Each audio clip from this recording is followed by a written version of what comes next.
Number 2 ప్రముఖ కార్మిక నాయకుడు స్వాతంత్ర్య సమరయోధుల సంఘ అధ్యక్షులు మరియు టిఆర్ఎస్ శేర్లింగంపల్లి నియోజకవర్గం ఫౌండర్ అధ్యక్షులు శ్రీ మల్లికార్జున శర్మ రామాచారి విద్యానికేతన్ హై స్కూల్లోని 1969 తెలంగాణ ఉద్యమకారులు 2001 నుండి 2014 వరకు తెలంగాణ ఉద్యమంలో పాల్గొన్న ఉద్యమకారులను ఘనంగా సన్మానించడం జరిగింది. తెలంగాణ బీసీ ఐక్యవేదిక అధ్యక్షులు బేరి రామచంద్ర యాదవ్ ముఖ్య అతిథిగా హాజరై మల్లికార్జున శర్మని ఘనంగా సన్మానించడం జరిగింది. తెలంగాణ ఉద్యమంలో మొదటి ప్రాథమిక సభ్యత్వం ఉన్నటువంటి మల్లికార్జున శర్మ శేర్లింగంపల్లి అధ్యక్షులు శేర్లింగంపల్లి రంగారెడ్డి జిల్లా హైదరాబాద్ జిల్లాకు సంబంధించిన ఉద్యమకారులను శాలువాలతో పూలదండలతో ఘనంగా సత్కరించారు. ఈ సందర్భంగా ఉద్యమకారుడు మరియు జయశంకర్ అవార్డు గ్రహీత టిఆర్ఎస్ రాష్ట్ర మాజీ ప్రధాన కార్యదర్శి ఆర్కే సాయన్న ముదిరాజ్ని శాలువాలతో పూలదండలతో సన్మానించడం జరిగింది.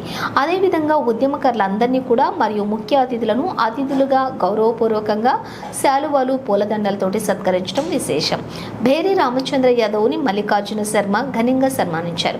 ఉద్యమకారులు సన్మాన కార్యక్రమంలో బేరి రామచంద్ర యాదవ్ మాట్లాడుతూ తెలంగాణ సాధనలోని 1969 మరియు 2001 నుండి 2014 వరకు పాల్గొన్నటువంటి ఉద్యమకారులకు ప్రేమపూర్వకంగా ఘనంగా సన్మానించడం గొప్ప విశేషం. ఈ సన్మాన కార్యక్రమంలో మల్లికార్జున శర్మ బేరి రామచంద్ర యాదవ్తో పాటు బీసీ ఫెడరేషన్ మరియు రాష్ట్ర మాజీ టీఆర్ఎస్ ప్రధాన కార్యదర్శి RK Sayanna Mudiraj Govindachari Sangareddy Balaraj Krishnagoud Vidyaniketan school principal founder Ramachari Veeresham Goud Nagaraju Katika Ramachander Janardhan Reddy Venkatesh Vijay Mallareddy 3 జిల్లాలకు సంబంధించినటువంటి ఉద్యమకారులు పాల్గొన్నారు.